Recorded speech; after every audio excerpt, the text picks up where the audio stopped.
This episode is proudly supported by Pepe Sayer Australian Cultured Butter. At Pepe Sayer, we focus on quality. So if someone comes into your restaurant and they see you're using Pepe Sayer, they know immediately that that is a quality product you've got in front of you on the table. And that comes from a decade of just doing quality butter day after day. For more information, go to pepesayer.com.au. You know, before I was trying to do everything, and then this has forced me to get, you know, the younger guys to step up and then basically, you know, take the reins, and then they can do everything, and that gives them the opportunity to grow. And before I was just kind of like, I wanted to try and do everything, but it's not sustainable for the restaurant or for me or for the team. This is the Deep in the Weeds podcast. I'm Anthony Huckstep. Last time we caught up with Adam Wolfers, we explored his glorious culinary ancestry and the new adventures at Gerard's Bistro and Gerard's Bar in Brisbane. Since then, he's had some serious personal changes in his life, including a life-altering medical experience. But we are so pleased to have him back on and see how things are going. Adam, how are you? Hey, good, thank you. How are you? Good. It's good to get you back on the show. What's things like in Brisbane at the moment? We're sort of jumping into spring. Is there a bit of optimism in the industry? Yeah, I think it's gotten back to sort of normality currently. It's the weather's sort of getting a lot better, and it's warming up a bit, and you know, Brisbane people are sort of a bit scared of the cold, and now that the sun's coming out, they're all coming out in flocks, and you know, it's great to have a buzz in the air, you know, in the hospitality sector, which is something exciting, and you know, I think it's going to be great moving into summer, and you know, it's great for hospitality. Last time we caught up, you took us on an amazing journey through your sort of ancestry and the culinary influences on you as a chef. But this year, COVID aside, has been challenging for you. Tell us a bit about what happened. So basically, I had meningitis at the start of the year, and at the time I didn't know what was going on. I had severe headaches, and you know, I didn't understand what meningitis was at the time. And then, you know, I went to see a lot of different doctors, and you know, I sort of had a COVID test, like a PCR test, and then that came back negative, and then I was pretty much bedridden for, you know, at least a week, and I didn't know what was going on. And then I went to different doctors and got lots of different opinions. And I think, after about a week of going to see different doctors, and then the one doctor I went to see, he was like, "Oh, I think you have meningitis." And I was like, "Oh, what's meningitis?" And he was like, "Oh, I think you need to go to hospital and get this special test called like a spinal tap, which is where they get a needle in the back and take the spinal fluid to test if it's meningitis." Like it's, yeah, I don't need to go into it. Yeah, it's it was pretty painful at the time, but you know, I sort of at the time I was like, oh, I want to get answers of what's going on, and then they were like, oh yeah, it's positive to meningitis, which is, you know, it's part of a meningitis. If you understand what it is, it's like the fluid in the spinal cord which swells in the brain. So it's like it's pretty nasty stuff. So at the time, I basically, it was a second wave of COVID, and you know, there was, you know, the hospital system was under stress at the time, and I didn't, I kind of, I don't really, I can't really explain the severity of what meningitis is. And then a week after I sort of, basically a week after I had meningitis, I had COVID. And so so that's a combo, which is, you know, at the time I was like, oh, you know, meningitis is really bad. And then at the time the COVID was, you know, I didn't really feel much at the time. And because meningitis was like, something that's, it's if you've had it, it's a very at the time I didn't think it was very bad, but I think I think when I speak to my medical friends, they're like, oh, meningitis is pretty bad stuff. So yeah, it was it was very hard on myself and the family, and I, basically took 6 weeks off from the start of when I had meningitis to the end of COVID. And then I felt fine, and I just went back to normal, doing everything. And, it was like I gradually got back into everything after 6 weeks. So, I was working at Gerard's Bar and Gerard's Bistro, and, there was like lots of functions going on. And, I think I do lots of cycling. So cycling is like a sort of side project of mine, and I do 200 Ks a week, which is a lot for someone that's yeah, and that I think that's sort of like all the things that I did at the time. And I have two very beautiful children, a 2-year-old and a 5-year-old. And then my wife, Alex, who's she's amazing throughout the whole debacle, or like the position that we're in currently. And then, I think it was about 3 or 4 months. Yeah, it was like April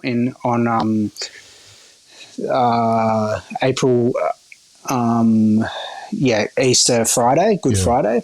So that was when the real problems happened. So I went back to doing all the things I was doing, and I went for a normal ride on a public holiday with a group of guys, and then I was just sort of pedaling away, and then as I went up a hill, thankfully it was going up a hill, and then I just sort of, you hear in the movies where there's like a record screech of someone just falling down. I heard that in my brain, and then I didn't know what happened, and then I just literally dropped, and I couldn't move. So it was pretty scary stuff. Yeah. It was a pretty, it was very difficult at the time because I couldn't communicate anything. Yeah. And then all the guys around me, they're like, oh, what's your wife's number? And I literally couldn't even, like, I could see everything, but I couldn't communicate. So everything I could see was, it's pretty scary stuff. Yeah, because I didn't know what happened at the time. Like, I didn't think I had a severe brain injury, or, if I fell off my bike and hit my head, but I literally just was going like 12 Ks an hour up a hill, and then I didn't injure myself on the bike. So it's sort of really scary stuff. Yeah. And then, I think, the guy, like, luckily I was with a group of guys riding, like with the guys that I was riding with, most of them are doctors, and then they were sort of like in doctor mode, sort of, getting ambulances, and, they sort of were having a look at me, and they were like, oh, I think he looks like he's having a stroke or a seizure. Yeah. And then I just sort of, I was basically, I couldn't move. So, yeah. You spent the next couple of months trying to get things back on track, and it's been a hell of a year for you. What was that period of time and the impact that the stroke had on you? Yeah, I mean, it's really difficult to sort of explain, to people that haven't had a stroke before. Is, you're basically pressing a reset button on your whole body. So from, going to the toilet to, talking, sleeping, walking across the road, conversations. Like, I've come a long way to be talking to you right now. Like, it's only been, in the scheme of things, it's only been 6 months, which is not long in the stroke sort of world. Like, some people don't even talk after 3 months. So I think,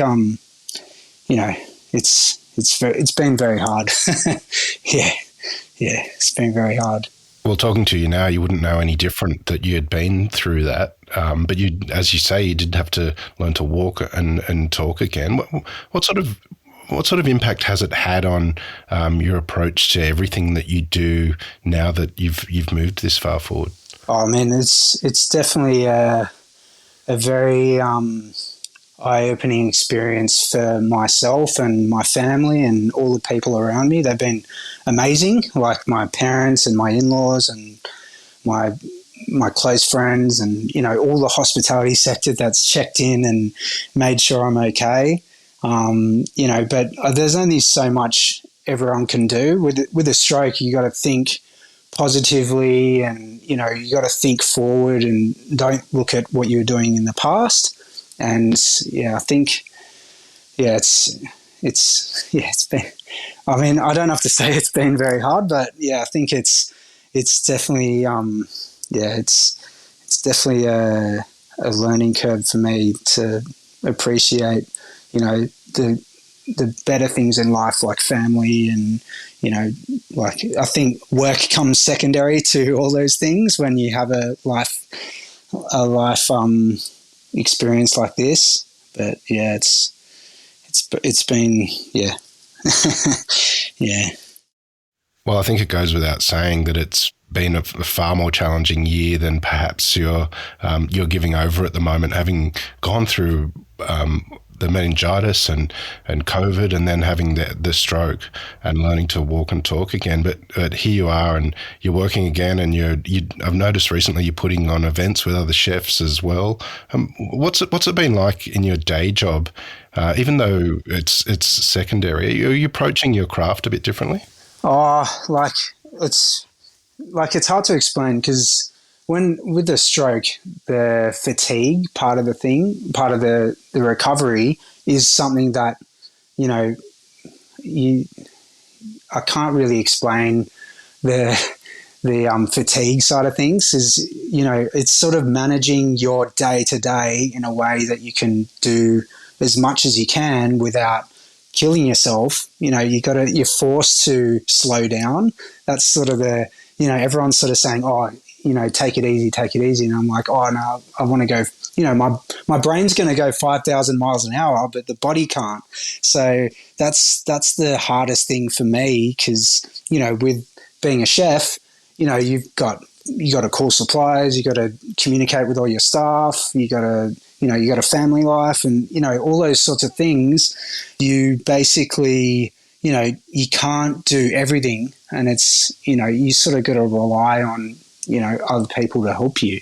So, which is, I luckily I have those people in my life to help me. So, it's definitely, yeah. During that recovery time, how did you feel about food and cookery? And you've always been one to have great connections, especially through your family heritage with food. But how did you see it during that time? So basically, I have to look at the health benefits of what I'm eating, because that's been a major issue with what I was doing pre-stroke. I did lots of exercise and I didn't watch what I was eating, and that was the real trigger to a balanced person. So basically, I think looking at luckily for me, I did fermentation in the previous sort of work. Yeah, and I'm sort of looking at fermentation in a different way now. So I'm looking at the way fermentation is to do with the health benefits, whereas before I was kind of doing it as a fad, and, it was something, to do with, I think sometimes when you're cooking, it takes away the health side of things when you're cooking certain dishes, and I'm not sort of explaining it properly. From the stroke, I've been diagnosed with aphasia, which is something that is I can understand everything, but I can't verbally speak. what I'm trying to say. So it's, I'm sort of rambling a lot, but it's part of the injury to the brain. Like it's gotten much better, but I think it's very, at times when I don't practice what I'm trying to say, it's very difficult to get my words around to explain things. Sorry, that's just me rambling. Well, I don't think you're rambling at all. But these challenges that you've been through, and you mentioned the stress and all of the things that you need to do in hospitality to be a successful chef. But have you landed on a realization or something that is a bit less stressful and a way of operating the kitchens to find that sort of balance and take that stress out of your life? Yeah, I mean, I'm still trying to work that out because I think it's going to take me a while to work that out. But I think having, a strong head chef like Juliet, who she can, I'll tell her to do something and then she can do it for me. Like that's the most important thing with the way we run kitchens is, the kitchen isn't just by the executive chef. Like he needs to have, a team behind him or her to do, like see the vision of the chef and the restaurant and basically, can run it day to day without you being there. So I think it's sort of, before I was trying to do everything, and then this has forced me to get, the younger guys to step up and then basically, take the reins and then they can do everything, and that gives them the opportunity to grow. And before I was just kind of like, I wanted to try and do everything, but I think that was, I couldn't work like that forever. Like it's not sustainable for the restaurant or for me or for the team or for it's not the answer of the way that restaurants work. The recovery that you've gone through is extraordinary. How did it feel to walk back into the kitchen for you? Oh, it was very scary. Yeah, it was I don't think. Yeah, I think when someone has an injury or like a sore arm, you can function normally and you can sort of get around with, not being in the kitchen for too long. But for me, it's sort of hard to explain. Like the visual and the noise sides of things with the stroke.